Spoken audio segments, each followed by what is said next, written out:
Hello, everybody. Welcome to episode 60 of the Don't Be Ridiculous podcast. Happy Thanksgiving to everyone. It's Sunday, about 7:45 Eastern time. Crazy amount. This is where everything heats up. Football gets better. Post Thanksgiving football in the NFL is different than pre Thanksgiving. College football, we're getting down to the end here. Getting this, got some championship games next weekend, and then we'll be waiting for the playoff. So a lot of fun. So everybody out there, make sure you like, subscribe. We missed last week because I'm having some health issues. Had to have some surgery done. So thank goodness, feeling a whole lot better. And hopefully, this is kind of my first. I guess one of the first things I've done that's kind of normal. So it's good to be here. So the first thing we want to talk about, since we pretty much do every week, is the Miami Dolphins had another win today. Miami is 8-3. They beat the Houston Texans today, 30-15. Miami got out to a pretty big lead, 30-0 at halftime, and then kind of basically took it easy about halfway through the third quarter. They pulled the quarterback out of the game, and they just kind of took it easy and sat on the lead, which I don't know that I've ever seen an NFL team really do it like that. That was unique, and Houston scored some points, but wasn't really able to give themselves a chance in the game. But if you're a Dolphins fan, it was a little bit scary that it looked like for a few minutes there it looked like we could have a problem. So I'll let you go first. Go ahead. Okay, so I guess I'll talk about the game first and then just big picture. So the game, look, they got another win. That's their fifth win in a row. They're 8-3. They're in great position to make the playoffs, potentially to win the division, happy with the win. The defense got some turnovers, the offense made some plays, but it's concerning. Teron Armstead gets injured. Their secondary has been banged up all year. They're still not running the ball very well. They did last week, but that's basically it. And they've had some moments throughout some of the other games, but that's been it. So their defense, if you look at the rankings, their defense isn't playing that well. They're not getting turnovers. They did in this game, but that's kind of the exception, not the rule. Okay?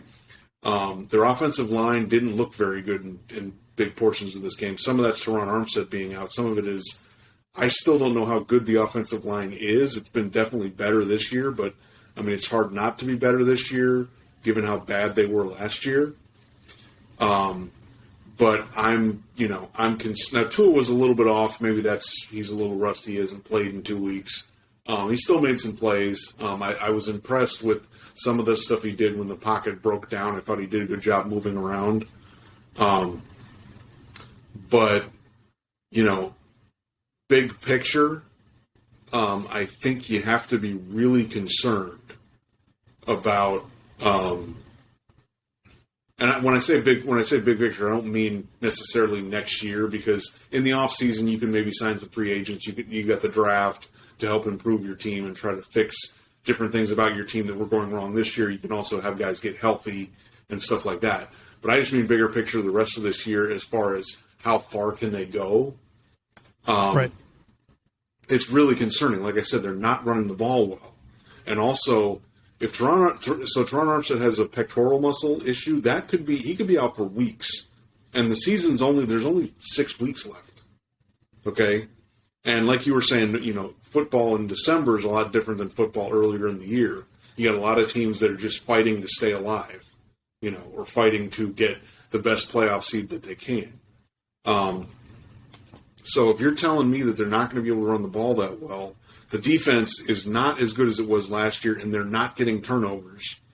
And then so they're not going to run the ball that well. And, look, if the offensive line's not going to play well, that's a serious problem, given the fact that they can't run the ball, because you've got to be able to pass protect to make some of these downfield throws, the 15, 20, 30-yard plays that they've been able to make. That's a little, that gets a little testing. The other thing is I think people listening, they could say, well, Clark, you're overreacting. They're 8-3. Everything's good. Yeah, but do you understand how the NFL season is? They started off, they won the first 3 games, right? It was like, oh, we're great. And then they lost 3 in a row. And then they've won the next 5 games. That doesn't mean that the next 6 games are going to go like the previous 5, okay, or like the rest of the season. I mean, it could be very different. Like, people may be thinking, oh, well, they just got to go, they'll just go like 4-2 the rest of the way. And I'm just like, maybe. I mean, maybe not. You got a bunch of teams that are playing that are going to be like New England and the Jets are going to be fighting to stay alive. And that really concerns me given that the Dolphins' offensive line isn't playing well. Okay? They play the Chargers. The Chargers are fighting for a playoff spot. Green Bay, I mean, at that point, they may be totally out of it. But the Bills will be fighting for the division and for a good, a high playoff seed.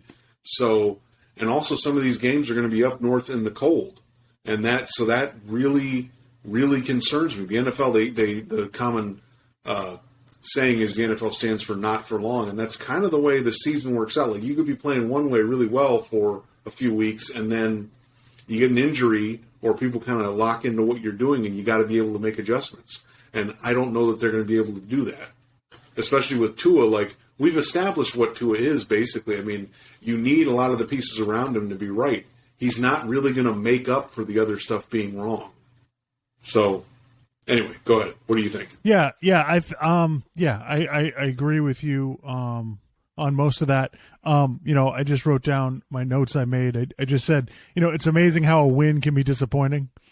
And, where they won the game and they did some good things, but at the same time, there were a lot of things, especially in the second half, that, you got worried about. As soon as Armstead went out, all of a sudden Houston got like 3 sacks within the next 2 drives. Like, it dramatically, and if you've been watching this show at all, from the first episode before the season started, we talked about this, that the Dolphins, if they have injuries to the wrong people, the whole thing could fall apart.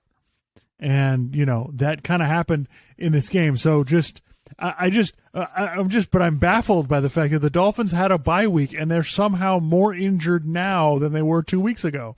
It's amazing. So Teron Armstead, that's the left tackle, goes out with a pectoral injury. They have Austin Jackson playing right tackle in this game for some reason. He hasn't really been playing much since the beginning of the season because he was really bad when he was in there.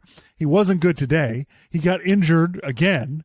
Then he went out, right? They didn't have Raheem Mostert, the running back, right? He was inactive for the game, which from what I read, it looked like he practiced a little bit on Friday, but they didn't feel comfortable playing him today, so maybe he'll be back for the next game. And then Jeff Wilson goes out of the game. I think it was in the first half, right? So they lose him. So now we have both tackles. We got, both tackles are backups. And then, running back, and then Tua starts getting hit more.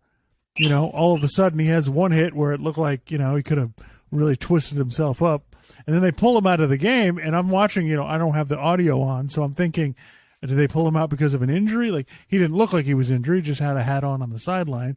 And then I thought, okay, well, they pulled him out because they have a big lead. But yeah, it's it's great. They beat Houston. Great. It's fantastic. Houston's the worst team in the league. Like, it's not, there's no debate. They're the worst. They literally need to tear their whole roster down and rebuild it. They're terrible. So but when the Dolphins are favored by 14 and they cover, that's pretty impressive. I can't tell you a time when the Dolphins were, we expected them to win this week like we did now. But yeah, these injuries are going to be, that's a problem. If Armstead misses multiple weeks, that could be a serious issue. And the other thing is that we haven't talked about is they're entering the most difficult part of their schedule now. So going forward, let's talk about the next 3 weeks. So they're at San Francisco, at the Los Angeles Chargers, and at Buffalo. Those are the next 3 games. So I wrote down these games are the measuring stick. Like, we're going to see, like, everybody will be proven right or wrong based on what happens in these 3 games. If you love the Dolphins, you think Tua is amazing, and this is going to work out, and we should have all seen this coming, here you go. Here's your 3 games. If they play well in these 3 games, okay, then maybe you're right. But everybody who's been against this whole thing working and kind of been, well, this is kind of flawed, you're going to find out in the next 3 games, because these are 3 road games against 3 of the best teams in the league, and it's going to be really difficult. And honestly, like, as a Dolphins fan, I don't even really care that much about beating San Francisco next week. I just care about getting as many guys rested and healthy as we can and not getting the quarterback hurt. Because you saw, that's all it took. Just Armstead goes out of the game, all of a sudden Tua's getting hit a lot more. All of a sudden it started to look a little bit scary. And, I'm not trying to be judgmental. We have a fragile quarterback. Yeah. He just is. That's just the way it is. Like, I'm not trying to be, this isn't me making judgments here. This is just, look at the guy's career. This is kind of what you get. And look, they need it. It's clear. I mean, I thought this before the season started. I'm like, I don't think they're done rebuilding the offensive line. They need more. They need to keep working on it to get it better. I mean, obviously, I understand that a lot of times you'll have a guy or 2 on an offensive line. It's like you definitely need those guys for the offensive line to be good. So they need Teron Armstead. But, I mean, I just think the offensive line was so bad last year. They need to either draft more guys or see who's available. Because, people can say, well, it's just the offensive line. I mean, that's real. I mean, when the offensive line was bad for the Chiefs, they had problems. And that's the Chiefs, okay? Right. They had problems in the Super Bowl. I mean, they couldn't compete. Okay, so it almost doesn't matter who your quarterback is. If your offensive line is going to be bad, you're going to have a lot of problems, and they don't have a running game to fall back on. I mean, people can say, "Oh, they ran well last week," and there's been moments throughout the season. Yeah, but most of those moments are they're running to the outside or they're running off the tackle. They can't just line up and run right up the middle. Okay, they don't have that kind of offensive line. They've shown that they don't have that offensive line. They're playing the 31st defense in the NFL today, and they got sacked 4 times. They gave up 4 sacks. I mean, so it just shows that, wow, like this is teetering on the edge. So, so we'll see what happens. I mean, like I said, this is going to be the next 3 weeks will decide a lot. But I thought it was interesting. We didn't get to talk about this, but where the conversation on Tua has gone now, to where guys like Keyshawn Johnson are now on board with Tua. People who didn't believe in him are now having to change their minds and say, oh, wait a minute, and there was a really good montage on YouTube of all the people doubting Tua and then showing all of his highlights this year. And I find it interesting to where it's gone now. The Tua detractors, or the people who don't think he's going to be great, are saying things like, well, once they get to cold weather, once they have to play in cold weather, that's the end of it. What I just find hysterical about that is that was 3 months ago. That was not what the conversation was. The conversation was, can this guy play at all in the NFL? Yeah. and now that he's proven the guy is a capable starter, and he's better than I thought he would be, at this point anyway. Now it's, well, he can't do this. So now it's the moving of the goalposts. Right, yeah. I mean, that's interesting, but I mean, and I will say that, like, my take on Tua is that he's a capable quarterback when what you have around him is correct.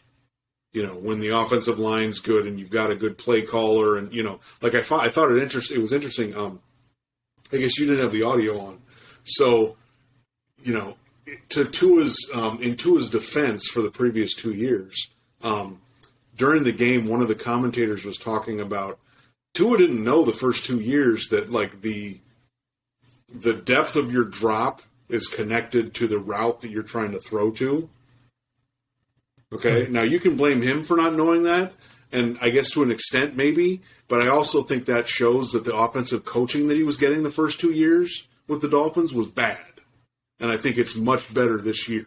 Not just in terms of McDaniel instilling confidence in him, but I think they know what they're doing, and so that's been proven. That's shown that Tua can be a capable quarterback when what you have around him is good. And what I'm concerned about over the next month and a half is I don't know that what the rest of what's around him is good enough at this point because of injuries, mainly just because of injuries, really. Yeah, I think, I definitely think they need, I think any quarterback needs, they definitely need to be supported, but I think you have to remember where the Dolphins are coming from to where they are now. Right. We talked about they had really substandard offensive talent up until now. Their offensive line was terrible, and so he definitely needed all of that to succeed. And look, the first 2 years, I thought that I was shocked. I thought Tua was I couldn't believe he was that bad. I was like, there's no way this guy is this bad. I just thought it was crazy how bad he was. And then this year, I am just impressed with how good this has gone. I didn't see this. I just didn't see this kind of efficiency coming.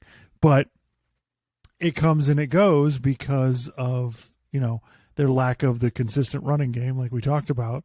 And the offense really only scored 16 points today. They got a defensive fumble recovery, and then they got an interception that gave them the ball on the 2-yard line. Otherwise, they really only generated 1 touchdown on their own against one of the worst defenses in the NFL. So, right. So we'll see how it goes. I don't think any of the teams that they're playing. I watched San Francisco and the Chargers play today, and they have their own issues to deal with. So, the other thing I'll say is that I'm saying that Tua needs to have the stuff be right around him.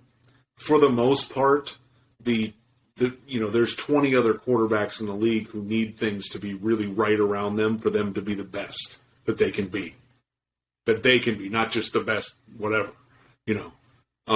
So, and even to an extent, Mahomes has one of the best play callers in the history of the league, and he's got a bunch of talent on offense, So, even Mahomes needs to, and, Josh Allen, he's got a bunch of talent at wide receiver.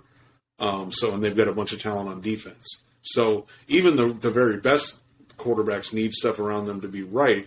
Tua's in that group of guys that especially needs that for them to really hit what their ceiling is. Yeah.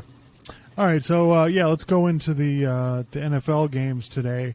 Well, starting from Thursday to now, and so I made some notes here. I mean, Buffalo won the game against Detroit, and I'm not going to be one of these people that Buffalo has issues and they have all of these things that they need to fix, and these are serious problems. I'm not one of those people, but I do think they have some issues.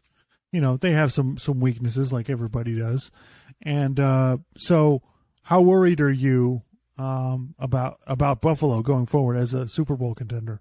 Well, Von Miller, I think, is going to be out a while. I don't know if he's coming back.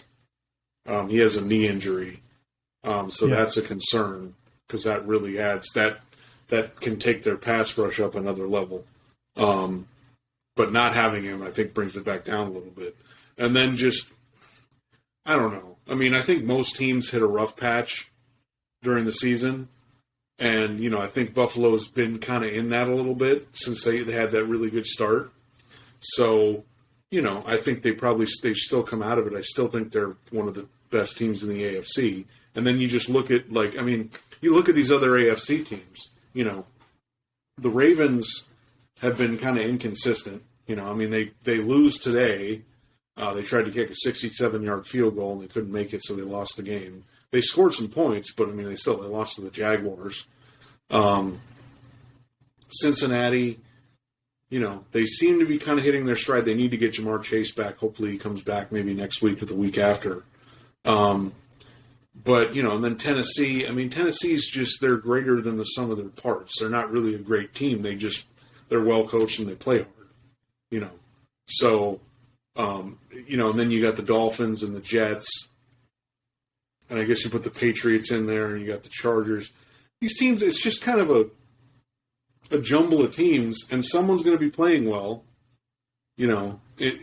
over the course of the rest of the regular season and into the playoffs, and then maybe they'll win some games. But I think if you're asking me what team do I trust in the AFC or what team do I trust in the league the most, I guess I would say the Chiefs, just because they've done it before. So Yeah, I think some of this is a bit of an overreaction. Like, everybody freaked out about the Minnesota game. Buffalo had a 17-point lead going into the fourth quarter. I mean, right. How often do you think all they have to do is make a snap, in the end zone, and as they don't do that, they win the game?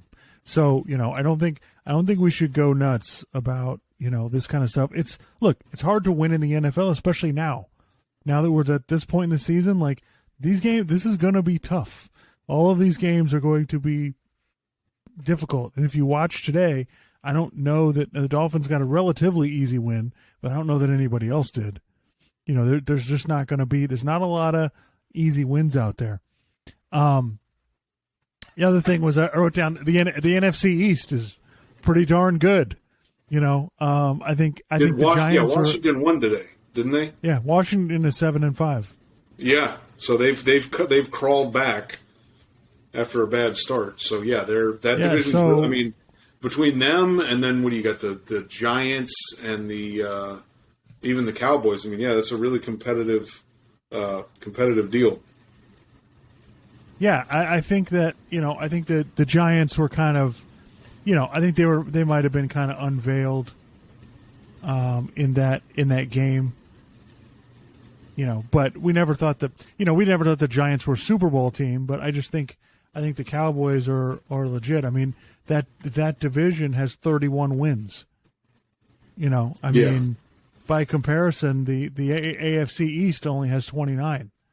So yeah, it's crazy. Every team in that division has 7 wins. I mean, that's just really impressive. And I thought, Dallas was just clearly better than the Giants. I don't want to say it was an impressive win, but they did what they were supposed to do. Yeah. Cowboys defense was great, and the offense managed the game and did what they needed to do to win the game. Yeah, I just think the question with them is going to be when they get to the playoffs, because I think they probably make the playoffs. I don't think that's outlandish to say, but I think the question with them is basically, is their defense going to be playing like this in the playoffs, and then is Dak Prescott going to give you enough?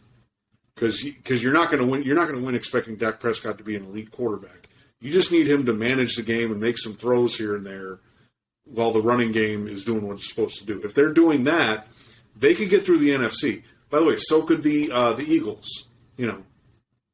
So it's just a matter of who's playing well. Yeah, if the playoffs started today, all 4 NFC East teams would be in. Yeah. Who saw that coming? That and right. I think last week the AFC East had the same circumstance. This week the New England Patriots would barely be out. But yeah, the Patriots are like the Walking Dead. They just won't die.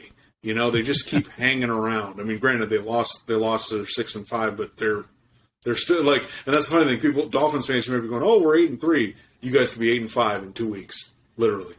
Like, and it can happen like that, and you're like, "Oh shit, what the hell happened?" So, yeah, definitely haven't won anything yet. So somehow Tampa is in position to get a home playoff game, even though they can't score 20 points. Yeah, they lost again today. So what are they, 5-6? 5-6, but Atlanta lost. Yep. So they're 5-6. Atlanta's 5-7. So are they going to get it under 500? It looks. I mean, look, their point differential is -3 right now. So they're basically every game is a nail biter. That division is so bad that they're going to get a home playoff game. They're going to play against they'll probably play the Giants, at home, and then they'll get to go play Kirk Cousins or something, and Brady's going to end up in the NFC Championship game again, and we're all going to be like, what the hell? How did that happen? Because I mean, I watched them. They're just kind of a middling, they're kind of running in the middle. There's not much. They can't really do a whole lot. They struggled like hell to score, and they had the ball. I think they had the ball twice in overtime. Yeah, couldn't do anything. And Cleveland managed to beat them. I mean, I think Cleveland's just a much more talented team, but Cleveland hasn't been good this year either. Yeah. By the way, it's the Vikings. Do we trust them at all? like at all. Like, I mean, basically, like I literally don't believe in them at all. Like, especially they get into a big game, they get into a big primetime game. I just feel like they're going to come out and play like shit.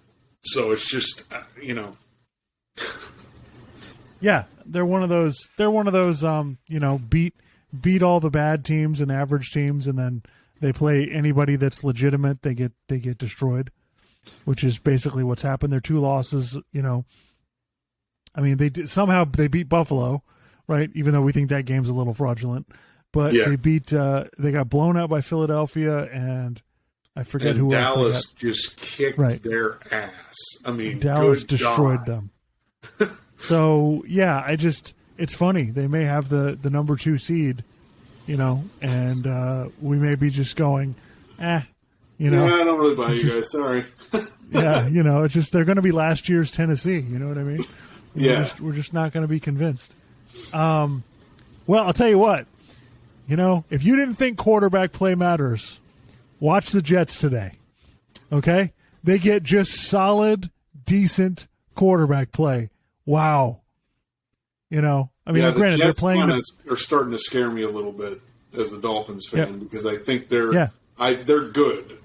I don't know how. I mean, I just think that they're a good team. They've managed through the draft and whatever to get some talent on both sides of the ball, and I think they're pretty good. So they're tough. They're physical.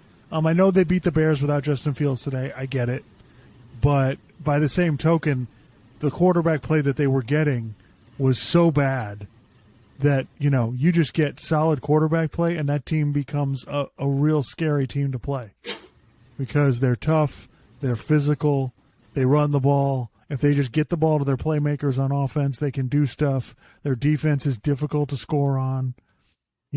It's going to be they're going to be a pain in the ass team. If they're going to get solid quarterback play, it's not somebody you want to be trying to play in December, because we talked about post-Thanksgiving football. The Jets are like, they embody exactly what post-Thanksgiving football is. In your face, we hit you in the mouth. Like, it's, yeah. I think the Broncos may be done with Russell Wilson.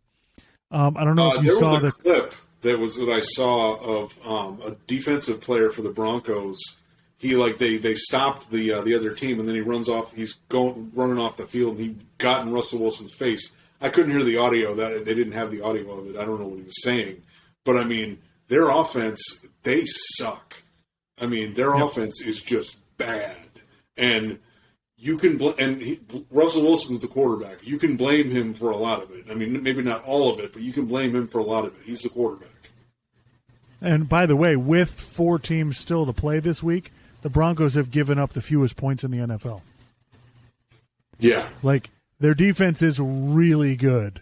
If they just got 18 points a game, they'd be like 8-1 or 8-2. They can't even do that. Yeah, it's really sad. So, that's a serious problem. I don't know what they're going to do because they're kind of trapped with it, but this is terrible. Nathaniel Hackett got somebody to help him do clock management. Then he turned over the play calling to somebody else last week, and they still can't score. Yeah. It's really, really disturbing. Let's see.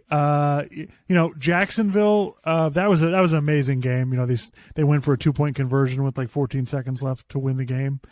And, it was back and forth at the end. Baltimore struggled to score. They finally got some points there at the end.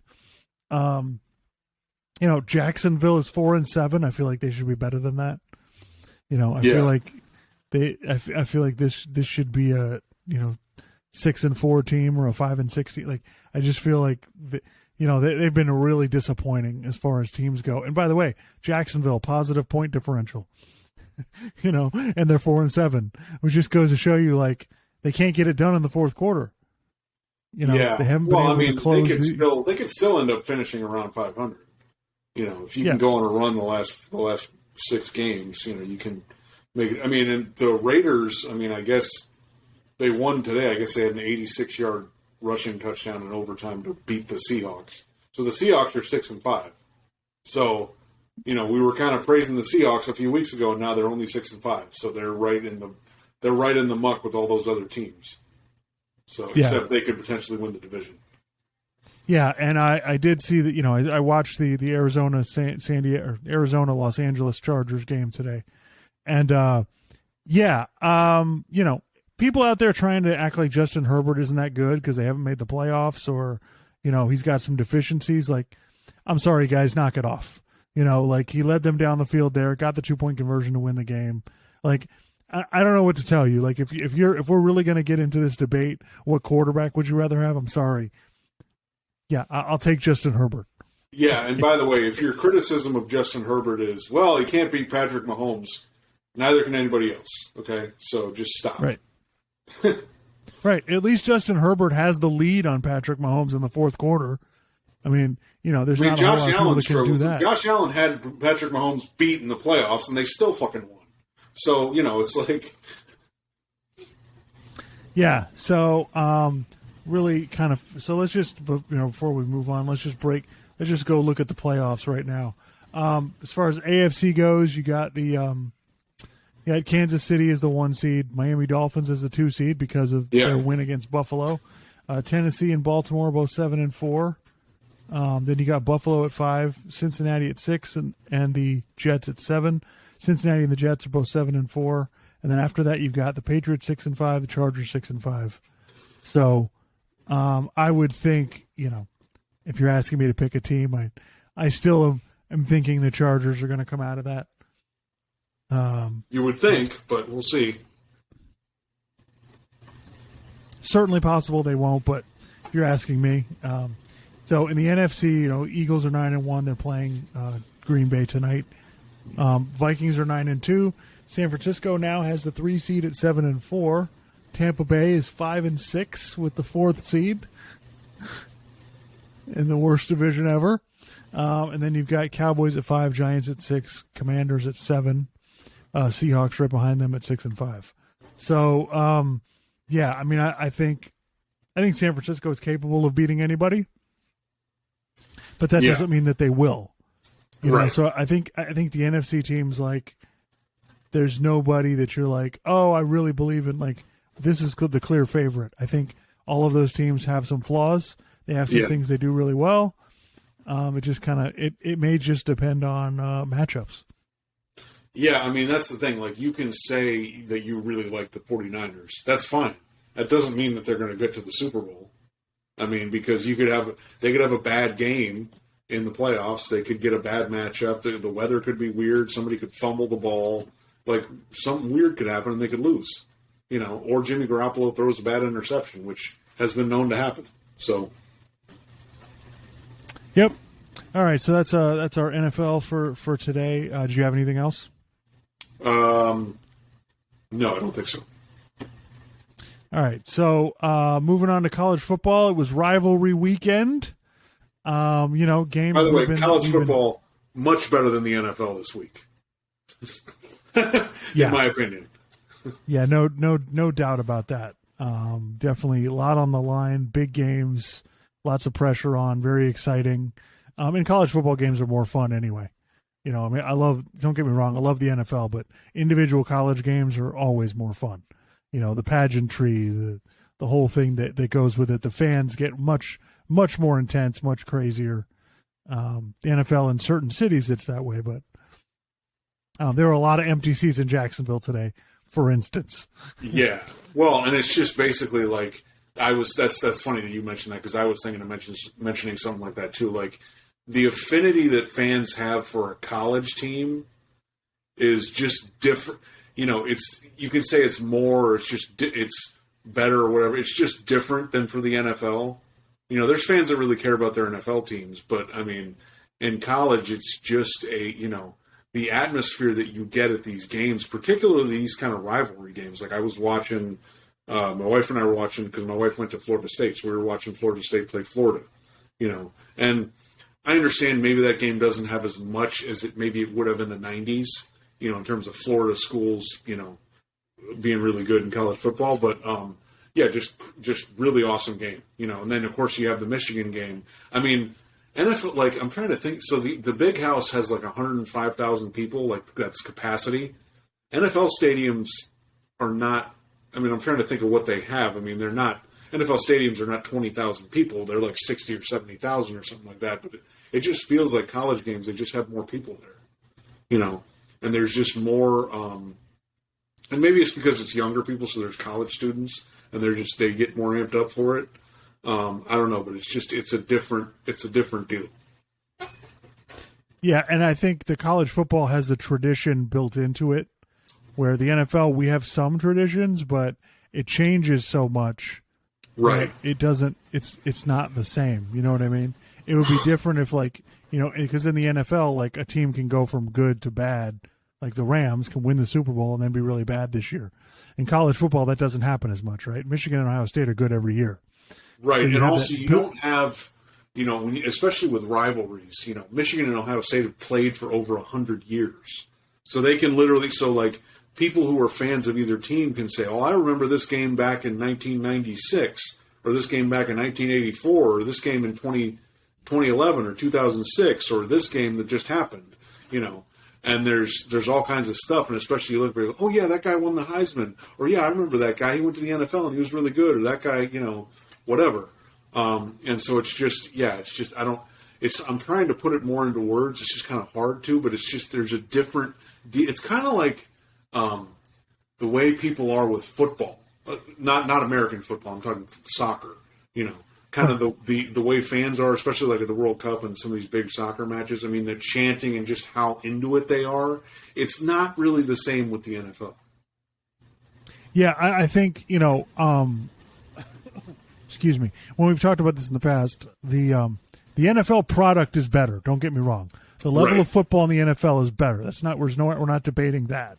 Okay, but the product in college football is just so much more amazing. I don't understand. Like, this is one of the things that I don't get is I don't understand the NFL fan that doesn't like to watch college, and I don't understand the college football fan that doesn't watch the NFL. Like, I don't understand why is the NFL so much more popular. I realize because the NFL is in major cities, so it grabs just a higher population of people. But I don't understand why college football is not more popular. I just don't get it. I just feel like it should clearly be the second best sport. And the championship game should be getting, you know, 40, 50 million people to watch it. And it does. I'm just confused. Well, especially because you have, you know, these bigger, the teams that are in the national championship picture are usually pretty big schools. So they have a lot of people, not just going there now, but a lot of people who've gone there for decades. And they're spread, and them and their children are spread throughout the country. You know, because they don't often stay there. A lot of these places are like college towns. They don't stay there. They move, you know, somewhere else in the country. So you would think that there is a lot of that where there's a lot of affinity for a team, you know, that kind of spreads down through the generations, or just because you went to school there and so you watch football there. So now you still watch it. You still pay attention to it. That's a good question. I don't know. Maybe it's because there's not. I don't know. I mean, I guess they don't. I don't know if they do fantasy football for college football, but that's only a little. Yeah, I don't. And also the other thing with college football, and I was saying that I think I was texting this to you yesterday. I mean, if you have, you know, I don't want to say basic cable package, but just a sort of standard cable package that has like news channels and sports channels, you can, like, during a college football Saturday, you can watch like 7-8 games. You know, because you'll have multiple games on like ESPN, ABC, Fox, FS1. You know, if you have a more beefed up cable package, and there's other channels you could get. Like if you have ESPN Plus, you get like the SEC network and like Big 12 network and stuff like that. But it's all you don't with the NFL. You got to pay for Red Zone, or you got to pay for DirecTV to watch all the games. College football, you can watch. I mean, you know. Especially, you know, games that are in your local area. So, yeah, I don't know.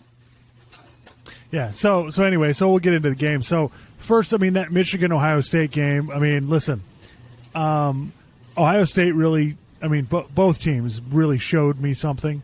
I've been complaining the whole season, you know, that from what I've been seeing from these teams has concerned me because I know this game is coming up. And so, for Michigan, I was concerned that, boy, they didn't really throw the ball a lot. They didn't make big plays in the passing game, which really surprises me because when you run the ball as well as they do, you would think you would have all kinds of opportunities to test this out and work this in throughout the season, but they really didn't do that. And then so my instinct coming into the season was, boy, I think Michigan may have a hard time beating Ohio State again. The game's in Columbus, and I don't know that the weather's going to be the same and all that stuff. But as the season went on, I watched Ohio State and I went, yeah, it concerns me because they have major lulls with their offense where they go through 2 or 3 quarters in a game where they're really struggling to get down the field and get points. And so then I thought, and then, you can't tell how good or bad Ohio State's defense is because they're playing all these Big Ten teams. And so it became a real challenge. So, I wrote down for both sides. Michigan showed me they can throw the ball. Especially when Ohio State's playing cover 0 for half the game, where they're manning guys up outside. They're leaving no help in the middle of the field and just, hey, all right, 1-on-1, that just surprised me. The other thing was that Ohio State's defense is terrible. I had no idea that it was this bad. They're leaving guys wide open. Then they couldn't stop the running game in the second half. They had to bring everybody down to the line in the first half to try to stop the run, and they couldn't. And so the game was a bit of a track meet in the first half, but Michigan was able to hang in there because they made 2 huge plays throwing the ball.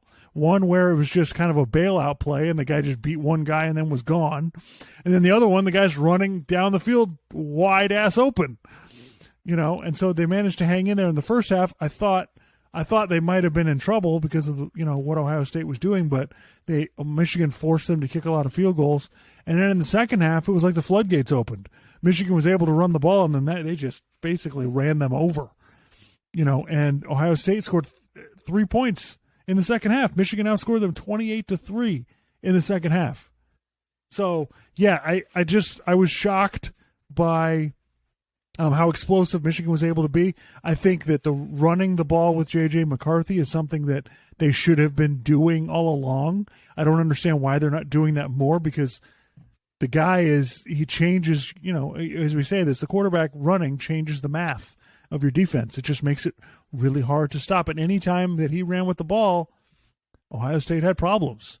So, yeah, it really shows me that, I think Michigan was the superior team the whole time, and I think Ohio State's got some issues. But go ahead, what was your take on the game? Yeah, so basically, the best way to sum up that game is Michigan came out, they went into Columbus, Ohio, into Ohio State Stadium, and kicked their ass in the second half. Okay? When Ohio State's defense they got burned. They had 2 huge touchdown runs. They had those 2 or 3 passing touchdowns that were just long bombs down the field. When you get burned like that, they got their asses kicked. And then basically, if you noticed, even in the first half, when Ohio State would do well on first and second down, they were pretty good. And they would make big plays and they could get into the end zone. But if they had to get to third down, it was trouble because they sucked on third down. And so they couldn't keep drives going. Drives kept sputtering out, So, Michigan was just clearly, unequivocally the best team. And I'm not saying that I would do this, but if the committee were to rank Michigan number 1, I wouldn't really have a problem with it. I wouldn't do that. I would still take Georgia. But, do you understand on the road in college football to go into their stadium and just, they kicked their ass. The way Ohio State's defense got burned, and it just kind of, it speaks to, something Colin Cowherd kept talking about, he didn't think Ohio State was tough enough because if you kind of push them around, they just kind of, that's it. You push them around, you get on top of them, and that's it. You're going to win the game. And Michigan just started pushing. At first I thought Ohio State was going to kind of take over in the first half because it kind of looked like Michigan wasn't going to have enough offense because they could not run the ball, and they let Michigan hang around, and Ohio State didn't score enough. It seemed like they should have scored more, and they didn't. So, yeah, maybe they did get kind of pushed around. Maybe that is kind of their MO. They get pushed around, and then you kind of beat them. So we'll see if Ohio State manages to get in. There still is a possibility. I did think it was kind of ridiculous that I saw a quote from the Big Ten commissioner because he was interviewed. I guess he was at the game, and then he was interviewed afterward. Yep. And he's like, "Well, I think these clearly are the two of the best teams in the country." And I'm just like, I mean, Michigan is, and Ohio State may still get in there, but I mean, first of all, you're kind of biased. But second of all, I'm like, that's what you come away from that game thinking? I come away from that game thinking that Ohio State's kind of a fraud and Michigan is pretty damn good. So, that's, of course, the Big Ten commissioner is going to say that. And he even said something, he said, I mean, throw the rankings out. What do you really think? It's like, dude, okay, no, we can't really do that. Okay, slow down. But, we'll see if Ohio State gets in. It's kind of, I mean, they didn't really, I'm trying to remember who Ohio State played this year. Like, they beat Penn State, right? They were losing that game. They were losing that game in the fourth quarter. Right. Okay, and then they beat Notre Dame. Okay, that's a good win. But, I mean, Michigan is obviously way more impressive than them, and then you got to kind of go, well, is Ohio State more impressive than USC or who else is down there? TCU. I don't really know. That's kind of splitting hairs. I could see people arguing, any way they want to, but it's just kind of, I don't know. So we'll see what happens. Yeah, listen, that win beating Ohio State at Ohio State is going to be looked at as a tremendous win. Yep. And I think it's a good win, but I don't think this is earth shattering. I don't think they didn't beat 2019 LSU. Right. I don't think Ohio State was really that good to begin with. I think Michigan still has some issues. I think Ohio State's defense was pretty freaking awful, and you could see that they didn't really believe in it because they were putting 9 guys in the box at the beginning of the game. So you could see they were like, we can't stop them from running. We're going to have to bring extra guys. And then as soon as they adjusted out of that, and even on the big runs in the second half, they had a bunch of guys at the line, but they beat one guy off the line, and that was it. He was gone. So yeah, I think it's eye opening, and my sense is, and this worries me, that this is just like 2006, 2007, where the Big Ten, everybody thinks these teams from the Big Ten are really good. All they're playing are teams from the Big Ten, and then they go play an SEC school and they get absolutely destroyed because they don't have the same level of athletes. And so I have a suspicion that may be happening here, but we'll see. I was impressed with what Michigan did. I thought Colin Cowherd had a really good tweet. He basically said, before the game, if I'd have suggested Harbaugh was a better coach than Ryan Day, a bunch of people would have gotten on me. But I think it's obvious. I think it's beyond any shadow of a doubt. Harbaugh is one of the best coaches in the country, and I think he's significantly better than the guy at Ohio State. Right. Period. Michigan doesn't have a first-round pick quarterback. Michigan doesn't have all of the first-round wide receivers and all of this stuff. And they are symbolic of all the Harbaugh teams. They're tough. They're consistent. They come to play. They don't quit. They play. They give you 60 minutes. They don't quit the whole time. So I think Harbaugh should get all the money that Michigan has. Yeah. Well, and I think that the one of the challenges, and we've talked about this, one of the challenges with college football is these teams most of their games are against their own conference, and so it's tough to judge one conference against another. We kind of have to bring in style points. We have to bring in years past, what's happened before, what teams have like draft prospects there, how many do they have, when the eye test, what do we see when we watch these teams from different conferences? So I think what it ends up coming down to is, you kind of, to a degree, you have to go, well, which team earned it, right?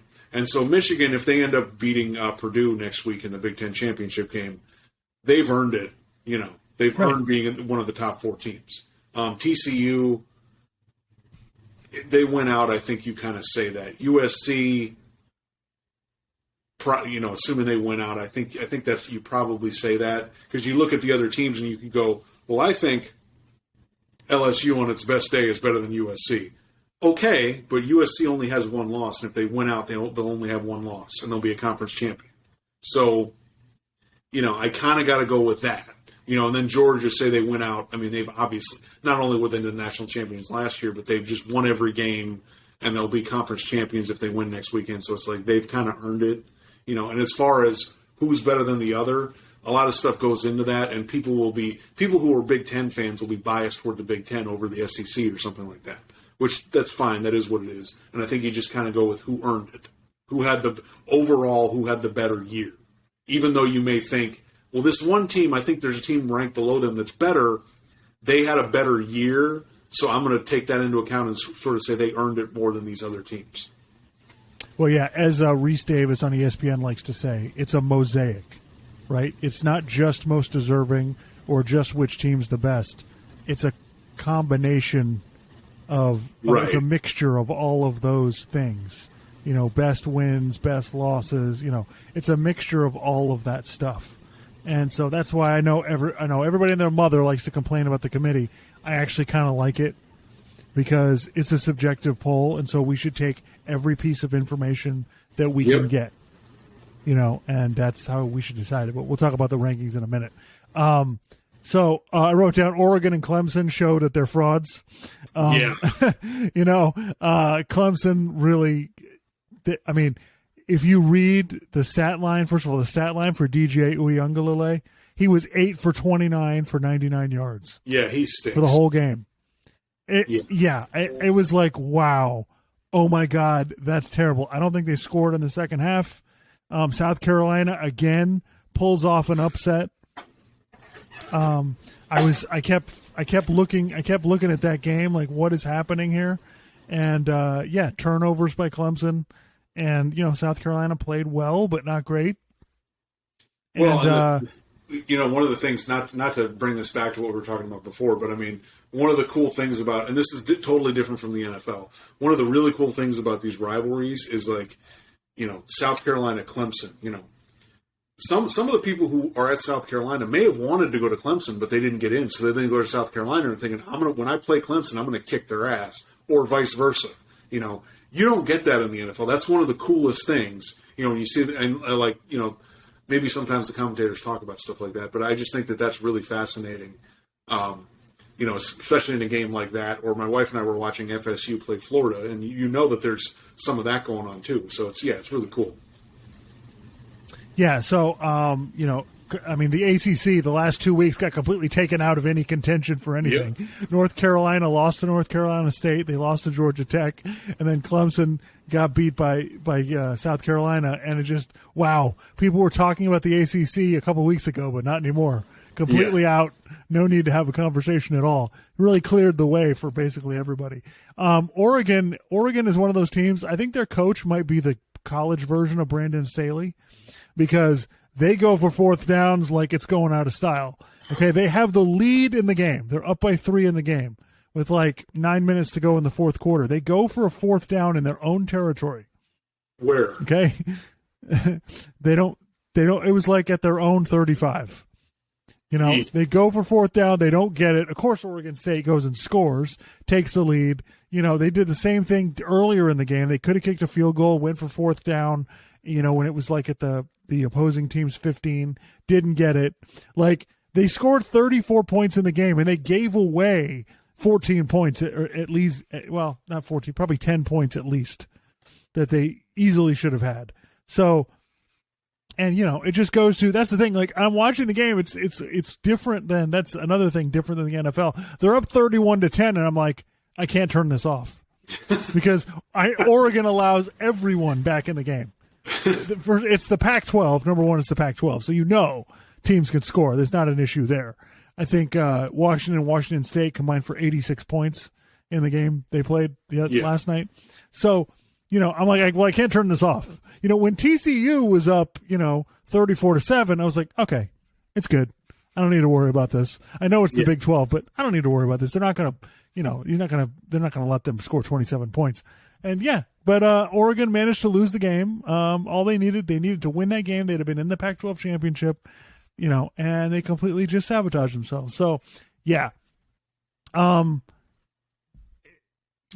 quick, so I should get into this. I thought this was pretty funny. So, I don't normally watch football with my wife, but she went to Florida State, so we ended up watching the Florida State-Florida game. Yep. I mean, sometimes I get mad at the TV. Sometimes I yell at I yell when I'm watching sports, or I get excited about stuff. I mean, she's just like yelling at the commentator. She's yelling at the Florida players. She's just like, their cornbread's not done in the middle of those jerks, And then there was something that happened twice. The quarterback for Florida State played really well. And he was running around a bunch, and he had two plays where he ran into the end zone, but he was down like just before the end zone. So they ended up calling a touchdown, then they reviewed it, and then they overturned it, but then they ended up scoring anyway. So she's like, we scored 4 touchdowns, and they gave us credit for 2. We should have blown them out, whatever. So, it was pretty funny. Yeah, so, just kind of running down the list here. TCU took care of business. We've been waiting for them to stop having these games where the team jumps out to a lead. They came out, jumped on Iowa State, and just pounded them into the dirt for 4 quarters, which I was happy for that. And now they get their shot. They get Kansas State in the Big 12 title game, and they may have a chance to get in even if they lose, but if they win, they're in for sure. Yeah. So that was fun. I think, as far as, things that kind of struck me, I think Florida State and LSU, they're the teams that going forward into next year, I say look out. Those are teams that I'm like, they could be seriously dangerous. Florida State was 9-3. LSU was 9-3. Back? Jordan Travis, I think. He should be back. He should be back. LSU's quarterback, maybe not. We'll see. But they've recruited such good players that, I think LSU could be scary good next year. Like, look out. With half the teams in the SEC, their quarterbacks are moving on, graduating or going to the NFL. So right. That was really cool. The USC Notre Dame game. If you haven't seen Caleb Williams yet, look it up, man. The guy is a blast. He's just kind of, it's like Patrick Mahomes, but kind of like Houdini at the same time. Yeah. He just he will drop back and just wait for defensive linemen to come towards him. So then he can just get out of their way. It's just like he's almost toying with Notre Dame last night. And it was kind of cruel. He made several plays where I was just like, okay, that's mean. That's just insensitive, man. I mean, what are you doing? Like they literally have no chance. So, I think he should win the Heisman. It shouldn't even be a conversation. I thought Notre Dame played pretty well. It's just they turned the ball over a couple times. And fumbled. If Drew Pine hadn't fumbled that in the second half, it might have been a closer game. That really kind of swung things, and they just couldn't stop USC. So, yeah, I mean, I think USC has some issues as far as that's just shocking to me that USC has a really good chance now to be in the playoff. I can't believe it. In Lincoln Riley's first year, like that's insanity to be, looking at going to the playoff and winning the conference your first year. I mean, it's absolute insanity. And, I don't know that I don't think they're, the best team. I don't think they're probably going to win the championship, but if you're playing them, it's not a fun team to play, because they put so much pressure on you with their offense that it gets pretty scary. So, let's talk about the rankings. Look, I think there's obviously a lot of parity this year. So, I mean, I'm going to say I think Georgia's the best team, but outside of that, you could kind of talk me into anything that you want because all these teams have huge flaws. We can see what they are, and so you could talk me into whatever you want. But what I will say is and this goes out to, Danny Cannell and everybody out there on Twitter complaining about the committee incessantly because, LSU was ranked ahead of USC. Okay. I'm tired of the whining. I'm tired of the complaining. Like, knock it off. The committee is doing a really good job. Okay. They've gotten it right every single year, every single time. Even when I'm disagreeing with them, they've gotten it right. Okay. They're going to have it right this week. They're going to have it right next week. All right. So I wish people would just knock it off. Danny Kanell went into his whole thing. Well, with so much parity this year, it should really be the 4 best conference champions. Look, do you want the 4 best teams or not? Okay. Right. Do we want to just make all kinds of loopholes and let everybody in that we feel like gets in? He may get what he wants because Georgia, right, assuming they win the SEC, Michigan winning the Big Ten, and then you got TCU and potentially TCU and USC. Aren't those the 4 best conference champions? So you may end up getting what you want. I mean, right. You're probably going to get. You're right. Exactly right, Clark. You're probably going to get that anyway. So yeah. I just wish everyone would quit bitching about it. Now, as far as arguments about this week, I think it's pretty clear it's going to be Georgia 1, Michigan 2, TCU 3, USC 4, and Ohio State 5, with Alabama probably behind them at 6. Look, if anybody, if TCU or USC lose, or Michigan loses, I don't think Michigan will, but if any of those teams loses, then I think you've got Ohio a pretty State good would be in, yeah. Right, you got a pretty good argument there, especially if USC loses because they already have one loss, that Ohio State should get in. Now, look, if you're asking me, do I think Ohio State's one of the 4 best teams? No, I'm sorry. Like, I think Alabama's one of the 4 best teams. Like, everybody's going to complain. Oh, but they have 2 losses. They lost twice, once in overtime, once on a last-second field goal. Give me a break. They lost to 2 of the best teams in the country. Loss, don't you think if Bama just had 1 loss, people wouldn't really be complaining? I mean, people would still complain because that's what we do, but I don't think it would be as bad as if they have 2 losses. I would kind of think that the committee would still put Ohio State in over a 2-loss team. But I wouldn't necessarily have a problem with that. I think it's kind of splitting hairs a little bit because Bama's not as good as they used to be, but those 2 losses were right at the end, so it's kind of, I don't know. Right. Ohio State's best wins are, Notre Dame and Penn State. Alabama beat Ole Miss. They beat and Bama's 2 losses were on the road. Ohio State at home got their asses kicked. Right. So, yeah, I mean, look, if you're asking me, do I think Alabama is probably, would they beat just about everybody in the country? Yeah, they probably would. If this was I just think it would be really fascinating this year with a 12-team playoff because it would just be Alabama just sitting there waiting, like 6th or 7th, team in the country, and you got to play them. Like, good luck. That's all I'm going to say. Good luck to you if you end up in that situation.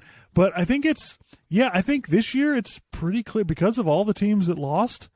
I think it's pretty clear cut unless we have, some crazy upset and win one of the championship games. I think we kind of know who the 4 teams are. Yeah. I think we're pretty much in agreement. I mean, USC lost to Utah on a 2-point conversion on the road, right? They get Utah on a neutral field now this time. So I got to think USC probably wins, right? Michigan's playing Purdue. I mean, I don't need to go into why Michigan's going to win that game. I think Michigan could win that game with one hand behind their back. TCU had a tough game with Kansas State. They had to come back to beat them. So that could be the one that's ripe for a loss, but you could argue, even if TCU loses, that their resume is better than Ohio State's is. Yeah. And even if they lose, they're playing that at the Cowboys Stadium. So right. I don't know if that's more of a home game for TCU. I don't know where Texas Christian University is located in Texas, but it's close to Dallas, Fort Worth. It's close to okay. All right, then maybe it's kind of a home game for them. So yeah, TCU maybe they got a really good chance to win. Yeah. So yeah, I don't understand. I don't think there's that much complaining left to do about the rankings. Like, I really don't. Like, and I'm sorry, I don't care about. Oh well, this team has 2 losses and this team has 1 loss. I really don't. Put the resumes up next to each other. I bet you they're pretty close. And at the end of the day, who's better? Well, and the other thing is that I'll just say this: like, there may be some complaining from some teams ranked 6, 7, 8, or something like that. And I'll just say this: this is kind of like when teams complain about the men's basketball tournament, like not getting in. And a lot of times the teams that complain, it's like, yeah, dude, you had like this many losses, and like you were kind of shaky the whole year. Why are we thinking it's a travesty that you didn't get in? So I just kind of feel like those teams ranked around there, it's going to be like, you had too many losses, dude. You were too inconsistent during the year. Like, what do you want me to do? Like, there's other teams who had a better all around year. So I'm going to take them over these other teams that, while I think on a good day could be really, really good, you didn't have the best year this year. So, right, yeah. Do I? Again, but I'm not trying to be judgmental here. TCU deserves to get in. Do I think TCU is one of the best 4 teams? No. I don't. But this is how the system works. But I just find it funny now that we're not going to have any complaints about the rankings. Like, it's going to be kind of done because we can all see what everybody sees what it is. Right. You know what I mean? I think my dad, I was talking to my dad after the games last night, and he basically said, well, how do I know USC is better than Ohio State? And he's not wrong. He's not wrong. How do I know that they're better? But they're going to get in because they won their conference, so they're going to give them the benefit of the doubt there. When I can't tell you that they're better, I can tell you they're pretty close. Yeah. I don't think there's any doubt who the best offense in the country is, though. Right. I think USC owns that. I don't think there's any doubt about any of that because USC does this every single week. Doesn't matter who the team is. They had the one game against Oregon State where they kind of struggled, but for the most part, they're putting in 35 to 40 every week. Yeah. So anyway, so it should be really, really exciting. I am really interested to see how how LSU does against Georgia.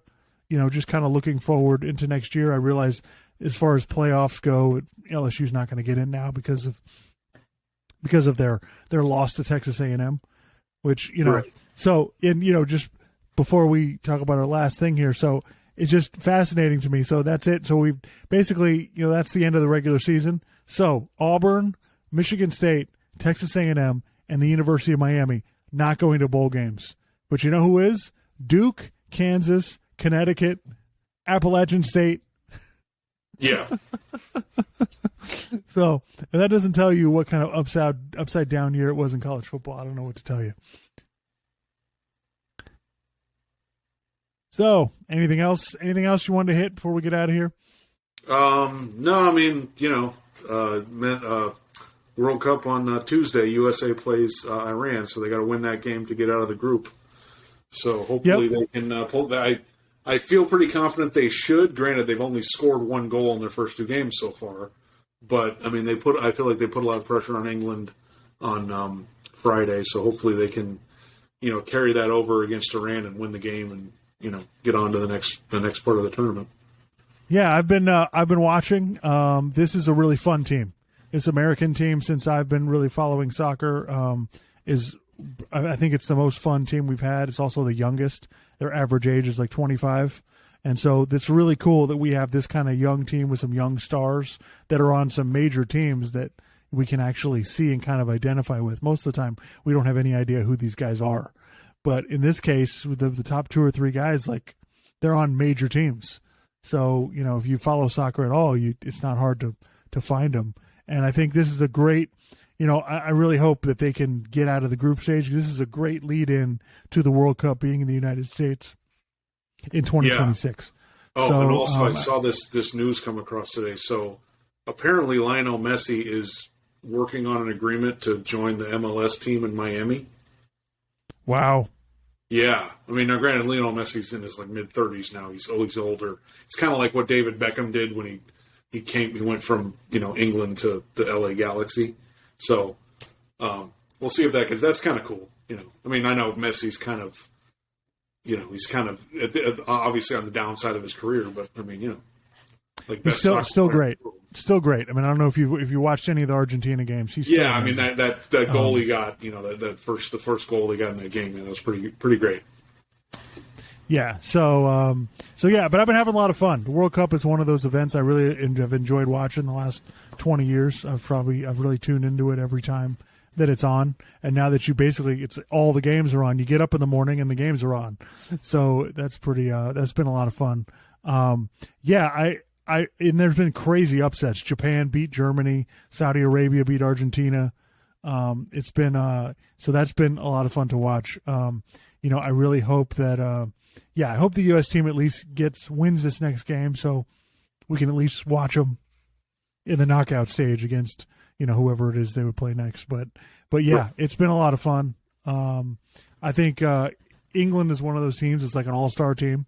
So they're really entertaining to watch because after watching the Premier League, I know a lot of their players. I know what they can do. So, but anyway, yeah. So go USA, and hopefully we'll have some exciting championship games or conference championship games in college football next weekend. And final rankings come out next Sunday. Yeah, that's right.